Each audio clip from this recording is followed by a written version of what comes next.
Bonjour et tous et bienvenue dans cette nouvelle vidéo avec le nouveau matériel, un nouveau décor qui est un décor temporaire puisque je suis encore en France, je suis chez ma mère, mais je vais pas tarder à retourner au Sénégal où j'aurai mon décor à moi que je vais faire progressivement.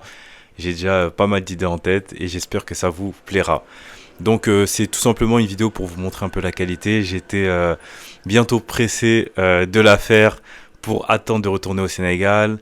Voilà, travailler sur la nouvelle vidéo parce que j'ai voilà une bonne idée. En tout cas, j'ai commencé à mettre ça sur papier. C'est rare que je fasse ça, mais c'est un sujet qui est extrêmement important, qui est extrêmement intéressant, qui parle un peu de la jeunesse sénégalaise et africaine en général, de tous les espoirs qu'ils peuvent avoir en leur avenir et de comment en fait on peut créer des bombes à retardement sans le vouloir du fait d'une mauvaise gouvernance, mais surtout d'un manque de transmission des responsabilités intergénérationnelles. Donc c'est un grand sujet. Pour les prochains jours, tant que je suis en France, je vais essayer de travailler dessus, voilà, ramasser des idées, prendre des notes et pourquoi pas écrire un script, même si c'est un script partiel. Parce qu'il faut savoir que moi je travaille jamais sur script, je note quasiment jamais mes idées, je fais tout à l'inspiration. Moi j'aime bien appeler ça l'inspiration divine, parce que j'ai l'impression que chaque personne a une inspiration divine dans un secteur donné. Il y a des gens, bah, ça peut être dans les mathématiques, il y en a, ça peut être dans le sport, d'autres dans la musique avec une oreille divine. Enfin, je sais pas si on appelle ça une oreille divine, mais moi, c'est dans voilà, le blabla et la réflexion. J'ai des idées qui me viennent comme ça, j'ai des discours aussi qui me viennent comme ça, donc que ce soit devant vous, devant la caméra, que ce soit au travail, que ce soit même à l'école, ou peu importe la situation, quand je prends la parole, je laisse en fait l'inspiration me guider. Donc j'ai à peu près les idées en tête, hein, parce que quand on prend la parole, bah, en fait, j'évite en tout cas moi de prendre la parole pour rien.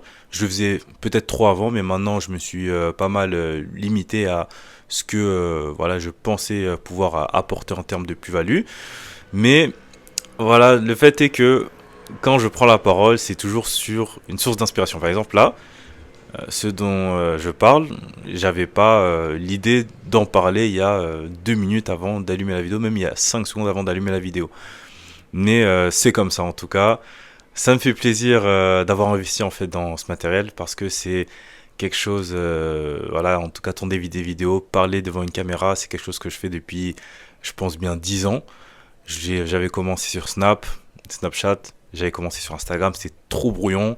Je racontais n'importe quoi, enfin tout et n'importe quoi. Et je racontais ma science, hein, un petit gars de 18 ans qui pensait tout savoir du monde, qui pensait tout comprendre, parce qu'à cet âge-là, on a l'impression de tout savoir, de tout maîtriser. En tout cas pour les gens comme moi qui sont un peu arrogants, bien que j'ai réussi quand même à ajouter un peu de modestie à mon arrogance. Mais voilà, en tout cas, c'est des années de travail, d'exercice. Et ce que vous voyez devant la caméra, en fait, c'est le résultat de ça. Et en fait, c'est une leçon qu'on entend tout le temps, qui est qu'il faut pratiquer, pratiquer, pratiquer. Et c'est qu'avec le temps, c'est qu'avec les années, c'est qu'avec l'expérience qu'on peut vraiment atteindre un bon niveau. Donc ma diction, elle vient du fait que je tourne des vidéos, du fait que j'aime bien parler, du fait que j'adore discuter et que j'aime en fait le langage en général, mais sans utiliser le langage pour raconter n'importe quoi. En tout cas, bah, je vous encourage, vous tous, à regarder les centres d'intérêt que vous aimez, parce qu'il y a beaucoup de gens qui cherchent en fait ce qu'ils veulent faire en termes de passion, en termes de style de vie, et on a tendance à trop regarder vers l'extérieur, alors qu'il faut regarder ce qu'on fait déjà. Moi, les vidéos, avant que je prenne ça un peu au sérieux, bah, je les faisais un peu à l'arrache au début. J'avais juste des sujets en tête, j'allumais Snapchat ou Instagram et je racontais ma science. Je faisais beaucoup d'erreurs, je racontais des fois n'importe quoi. Mais ça me plaisait, j'avais toujours des feedbacks et voilà, ça permettait en fait d'ouvrir des discussions avec des proches, des amis sur les réseaux sociaux. Et j'avais pas en fait l'idée de faire une chaîne YouTube ou de faire une carrière à travers toutes ces vidéos. Donc pour la suite, pour les mois qui vont suivre, je vais me concentrer beaucoup plus sur les vidéos. J'ai réussi à me dégager un peu de temps par rapport à mon activité professionnelle. Donc ça sera l'occasion de mieux travailler, surtout avec le matériel. C'est vraiment un investissement dans quelque chose que je faisais déjà. Donc c'est pas un investissement perdu parce que je vais pas arrêter les vidéos du jour au lendemain. Comme j'ai commencé avant, C'est pas comme quand on veut se lancer dans un projet qu'on a en tête, tout de suite on investit et au bout de 3 mois on laisse tomber parce qu'au final on n'était pas si motivé que ça. Là j'ai fait quelque chose, j'ai investi dans quelque chose que j'aimais faire et que je faisais déjà. Et donc ça c'est peut-être le conseil de la vidéo.